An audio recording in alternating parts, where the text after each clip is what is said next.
नमस्कार, स्वागत है आपका हमारे चैनल में। हरियाणा में पंचायत चुनाव को लेकर एक बड़ी अपडेट आई है। जी हाँ, हरियाणा में हाई कोर्ट में जो सुनवाई हुई है, उसका फैसला कोर्ट ने दे दिया है और वो क्या फैसला रहा, क्या फैसला दिया है हरियाणा में हाई कोर्ट ने पंचायत चुनाव को लेकर, वो हम बताएँगे आपको पूरा। तो आगे बढ़ने से पहले चैनल को सब्सक्राइब कीजिए और वीडियो को दूसरों के साथ शेयर कीजिए, ताकि जो भी असमंजस लोगों के दिमाग में है, वो उसकी जो है सॉल्यूशन हो जाए, उसका पता चल जाए लोगों को कि हाई कोर्ट का क्या फैसला आया है। अब हम देखेंगे पूरी खबर हरियाणा पंचायत चुनाव को लेकर कि हाई कोर्ट ने क्या फैसला दिया है, क्या डिसीजन दिया है कि अभी इलेक्शन होंगे या नहीं होंगे।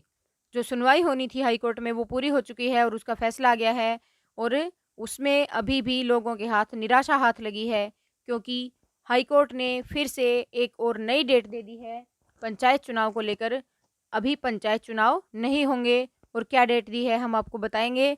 तो अभी भी जो पंचायत चुनाव का इंतजार कर रहे थे लोग, जो कैंडिडेट्स थे, उन्होंने जो हल्ला बोल प्रोग्राम चलाया था उसका भी सरकार के ऊपर कोई भी असर नहीं पड़ा और उस वजह से भी जो है अभी भी इलेक्शन डिक्लेयर नहीं किए सरकार ने।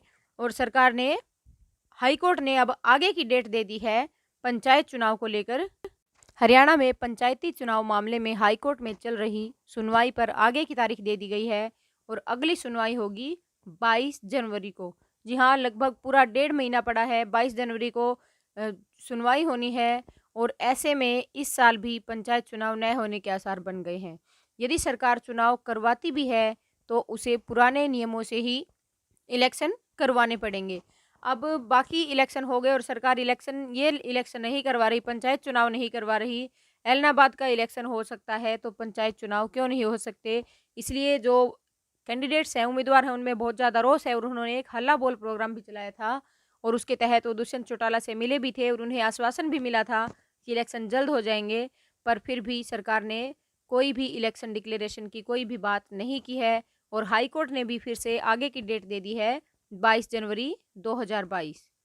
इस साल तो इलेक्शन नहीं होंगे और एक साल, पूरा का पूरा एक साल जो है वो चला गया है और जो गाँव के लोग हैं, आम जनता है, वो उसमें भी बहुत ज़्यादा रोष है, क्योंकि गाँव का विकास नहीं हो पा रहा और जो गाँव का विकास होना था उसको प्रशासकों के हवाले कर दिया गया है और प्रशासकों को गाँव की समस्याओं के बारे में पूरी जानकारी नहीं होती, इसलिए गाँव का विकास नहीं हो पाता।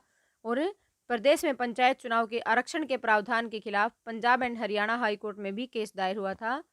प्रदेश में 23 फरवरी से पंचायतों का कार्यकाल समाप्त हो चुका है। अब प्रशासक लगे हुए हैं उनके स्थान पर, सरपंचों के स्थान पर, जो विकास कार्यों व अन्य कार्यों को देख रहे हैं। ऐसे में अब नए प्रत्याशी चुनाव होने के इंतजार कर रहे हैं और प्रदेश में 22 जिला परिषद, 142 पंचायत समिति और 6,305 पंचायतों में सरपंच और पंच पदों का चुनाव होना है और आरक्षण को दी गई है चुनौती। 15 अप्रैल को मुख्य केस में याचिकाकर्ता ने कहा कि चुनाव पुराने नियमों के तहत करवाए जाने हैं, क्योंकि नए प्रावधानों में 8% सीटें बीसीए के लिए आरक्षित की गई हैं। यह किया गया कि न्यूनतम सीटें 2 से कम नहीं होनी चाहिए, जो संभव नहीं है। जिला परिषद में 6 जिले ही इस नियम के में खरे उतर पा रहे हैं, बाकी जिलों में तो एक सीट के भी अतिरिक्त आएगी। इससे आरक्षण बिगड़ रहा है, जो सरकार की मनमानी को दर्शाता है। वही नियम महिलाओं के 50% सीटें देने के ऊपर भी बनाया गया है। अब जो बाकी और जनता के अंदर ये भी रोष है और जो कैंडिडेट्स चुनाव लड़ना चाहते हैं, क्योंकि पहले आरक्षण का नियम अलग था और उसके बाद नए डिसीजन के हिसाब से अलग नियम हो गया, 50% महिलाओं की भागीदारी हो गई और महिलाओं के ऊपर भी ये केस लगा हुआ था कि 50% तक सीमित नहीं रखा जाना चाहिए। और सरकार बार बार में वार्डबंदी भी बदल रही है, पहले वार्डबंदी और थी, उसके बाद और हो गई।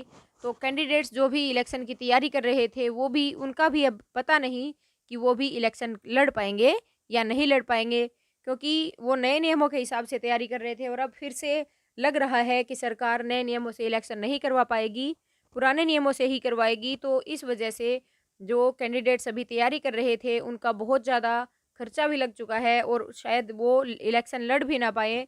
तो ये सरकार की मनमानी को बिल्कुल दर्शाता है और अब इलेक्शन नहीं करवा पा रही और नया वेरिएंट भी है कोरोना का आ रहा है और उस वजह से भी ये हो सकता है कि सरकार अभी भी इलेक्शन को, अब जो डेट आने वाली है जनवरी में Punjab and Haryana high court में, उसमें भी शायद डिक्लेयर ना कर पाए कि इलेक्शन कब करवाएगी सरकार। तो अभी और इंतज़ार करना पड़ेगा सभी उम्मीदवारों को कि सरकार कब इलेक्शन करवा सकती है, हाई कोर्ट इसका डिसीजन कब दे सकता है। तो ये थी एक नई अपडेट पंचायत चुनाव को लेकर, और ऐसे ही नई अपडेट्स के लिए आप हमारे चैनल के साथ बने रहिए, दूसरों के साथ शेयर कीजिए और वीडियो को लाइक कीजिए और चैनल सब्सक्राइब कीजिए। धन्यवाद।